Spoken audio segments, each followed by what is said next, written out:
Hello, fellow translators. So when my wife and I moved here to the States, I sort of had a project, and this project was to read all the biographies of every US president in chronological order.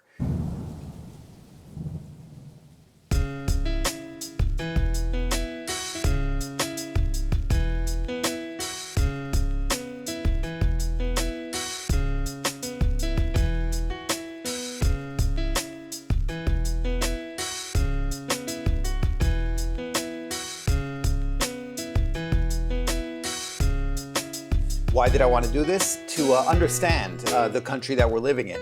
As many of you know, I grew up in Switzerland. My father's American, and so I always considered myself American while I was there, but I realized when I came to the States how non-American I was and how much I differed in many ways from Americans here. And very often it will come out because when I speak, I sound American, but then I suddenly have a very different way of thinking or a very different attitude or just something along those lines. Or usually it's stuff, that they'll bring up from their youth growing up that I have no idea what they're talking about. Anyway, I thought reading the biographies of all these presidents would help. It won't help so much in knowing what cartoons kids were watching when people my age were watching when they were young, but more in how the United States became what it is, right? And how the mentality became what it is. And I thought it would help a lot in sort of seeing from its origins, from the beginning, from George Washington, basically, how it progressed and became into the country it is now.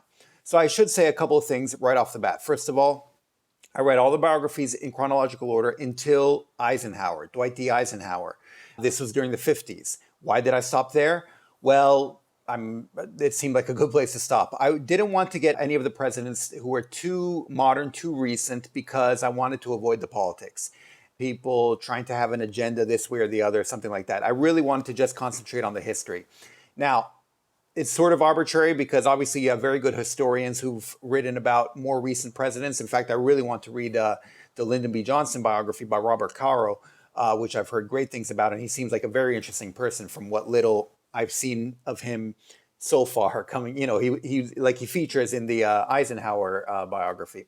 But I thought that would be a good place to stop overall. Obviously, people are going to have issues and stuff with presidents from beforehand as well, but by and large, it seemed like a good way to go about it. I'm really happy that I did do it, and I'm going to stop here at Dwight D. Eisenhower, at least for now. The next one will be John F. Kennedy. But for now, I'm going to stop at Dwight D. Eisenhower.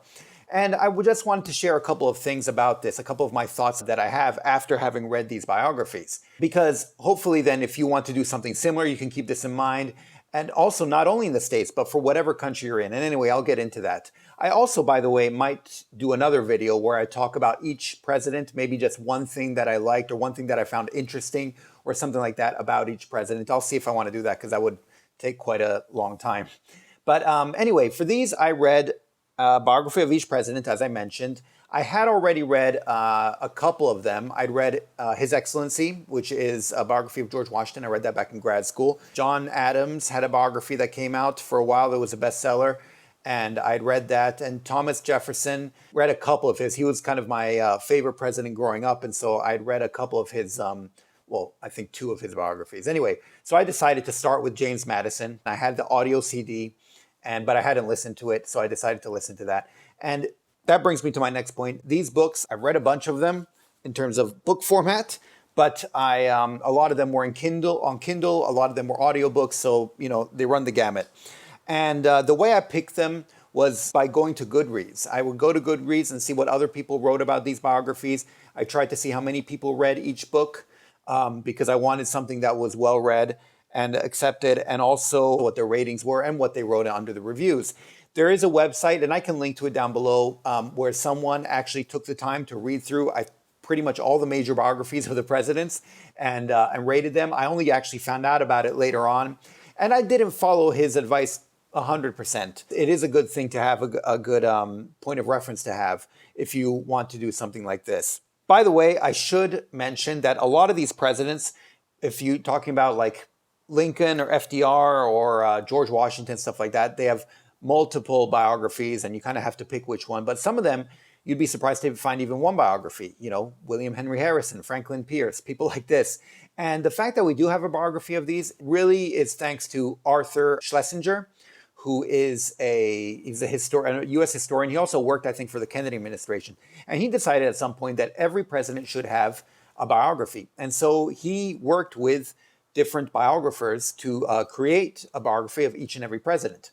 So when I couldn't find another biography by some president, I would get one from his collection. And I always knew those were available, which was great. There were a couple times when, even when it was available elsewhere, I still went for his collection, but not often. Here, I'll show you. His books tend to be sort of shorter than average. Like if you compare this to Grant or James Monroe even, these are much shorter, much smaller. They're much more concise. So you can feel free to also just read through these. But I figured I might as well look for the best and try to find the best that there is on offer. And that's pretty much what I tried to do, more or less. One of the questions that many people ask is, who's your favorite president? And I hate that question, mainly because then I have to give an answer. And I don't know. The one thing you realize is that they're all so flawed. I mentioned Thomas Jefferson before. Growing up, I really liked him a lot. When I was growing up in Switzerland, my dad gave me American books to try to learn about the states and stuff like that. And so obviously I read about Thomas Jefferson. I was like, wow, he invented this and that, and he did this and that.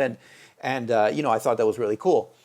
And yeah, let's face it, we would not have our Declaration of Independence. We probably wouldn't have the structure of the U.S. government the way it is today without Thomas Jefferson. In fact, we definitely wouldn't have it the way it is today without Thomas Jefferson. So he is, fundamentally one of the most important people in the history of this country. Having said that, he was also a terrible person and he did terrible things, which you've probably heard of. Sally Hemings, who was his slave, by the way, and she was very much underage, and he had children with her, and the descendants of these children are still alive and well today. So you kind of realize that all of these presidents have their flaws, and even the worst presidents also had good points. I mean, sort of, yeah. Frankly, if I had to choose a president that seemed like the most upright, good person overall, it would probably be Harry Truman, who's not a president that comes under anyone's top three, really. I mean, obviously, Abraham Lincoln was very much so as well. Like I said, I might get into each and every president later on. Obviously, all of them had their flaws, and all of them, and many of them, most of them had their good points. Let's face it, if you're going to become president, you need some good qualities to get you there. Although, yeah, there have been exceptions. Again, I'm sticking to history here. But I'll mention a couple of things. I think it was interesting to see stuff like the best prepared president. I think the one who was most prepared for the job when he got there and probably had the most potential was John Quincy Adams. I mean, this guy had served all over the place, and obviously he was the son of a president. He knew how it worked. And he'd also served abroad, and he represented the United States from France to England to Russia. Anyway, he had a lot of experience. And so you would expect his presidency to go very well, but it was a lame duck presidency, pretty much. When he got elected, you can look it up, it's called the corrupt bargain. That's what they call it. Basically, he made a deal with Henry Clay and decided that if he got the presidency, he would give a good position to Henry Clay. And people found out about it. And so his presidency kind of ended up with nothing. But he accomplished a lot before the presidency and a lot after the presidency. If you've seen the movie Amistad, then you know what that is about. So he did accomplish quite a bit, just not during his presidency. And so you notice a lot of the nuances here. So one thing that I do want to mention is the best biography. People have asked me what the best biography is, and that I absolutely can answer, but I hate to do it, but I will answer it. The reason I hate to do it is I hate to recommend any type of book or movie or anything like that, because usually the best movie or book or something that you know of is probably some book or movie that you were like, that might be okay, I'll check it out. And then you're like, wow, that was so awesome, that was so cool. Usually when someone comes up to you and say, you have to check this out, oh my God, it's so cool, it's so cool, it's so awesome, so awesome. Then when you finally get around to reading it or watching it, you're like, oh, I mean, it's fine, but whatever. Because your expectations are so high that nothing will be able to reach them. Having said that, I'm still going to recommend this. This one is by Candace Millard. It's called The Destiny of the Republic. And it is about James Garfield, who's a president you probably know next to nothing about. I knew next to nothing about him, except he had, the memorable last name. And I knew that he had been shot during his presidency. He was one of the few presidents to be murdered during his presidency. And that's pretty much all I knew. And I read this, and it was an excellent book. I just want to leave it at that. There's just so much going on during his presidency, short as it was, and so much going on in America during that time. And the potential there is just maddening in a way. Anyway, if you're interested in something random to check out this book. Obviously, you can read any one of these biographies alone by themselves. The biographers do a good job of making sure of that. However, it is also extremely interesting to read them in order. Now, if you want to do this yourself, I think an interesting experiment would also be to read them in reverse chronological order, i.e., start from something more modern, our day, something that we understand, and then kind of work your way back, and then go back and slowly make your way back to the beginning of the country. Because I was thinking how it would be interesting to take our day and age and then work our way back and see how things gradually change in reverse order, from how we are now to how things were back then. But that would probably also be very complicated. So I don't know. It would be an interesting experiment, let's say, if you're up to it, but I don't guarantee anything. What you could also do is try this with another country. With another country, it would be like doing all the emperors of say, China, or all the kings and queens of England, or, what have you. I think that could be interesting. Obviously, you're going to be dealing with a lot of, like, say, all the emperors of China, you're going to be dealing with a lot more people. There you might just want to do the dynasties and then see if you want to divide it up more. You also need to find the material, which isn't always available. Another thing that people mention is, well, you're not going to learn much by reading about the leaders of the country. You should be reading about the common people. And I have been reading about them as well. I read a book. Right now I'm in North Carolina, so I've read 2 books actually on the history of North Carolina in general, which I found very interesting.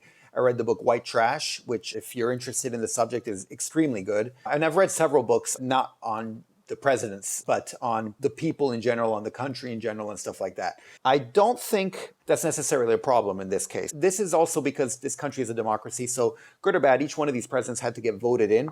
And getting voted in, even if they try to do it in bad ways or try to steal the vote, they have to find a way to steal the vote, find a way to get people, on their side. And so by understanding how and why they do this, you see what people are thinking and what they want, and where the mentality is flowing during that time.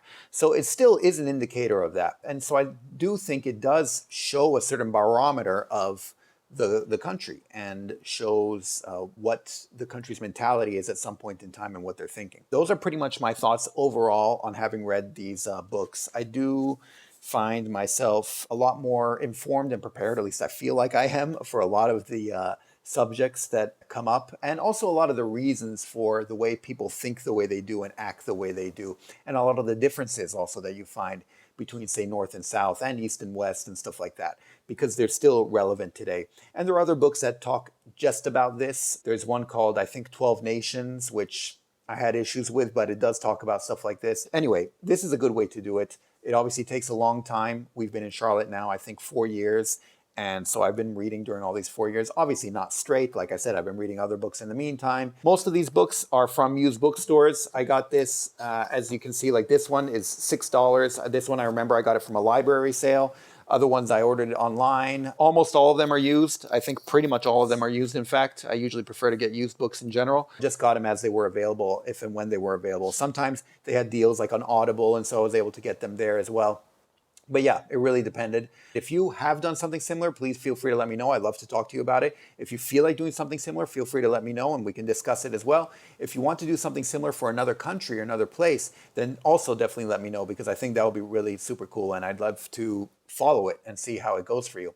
And otherwise, that's it. Those are pretty much my thoughts. I just want to share them with you. And I know this has nothing to do with translation, but it's been something that I've been working on, and so I just wanted to share it with you guys because I thought it was quite interesting. And I do encourage it. Whatever country you're in, if you can do something similar along those lines, I think it'll help you. Even if you're from that country, born and raised, it'll help you learn a lot of the background and about stuff going on. But that's pretty much it for now. Otherwise, I'll talk to you next time. Thanks. Bye. Savidum.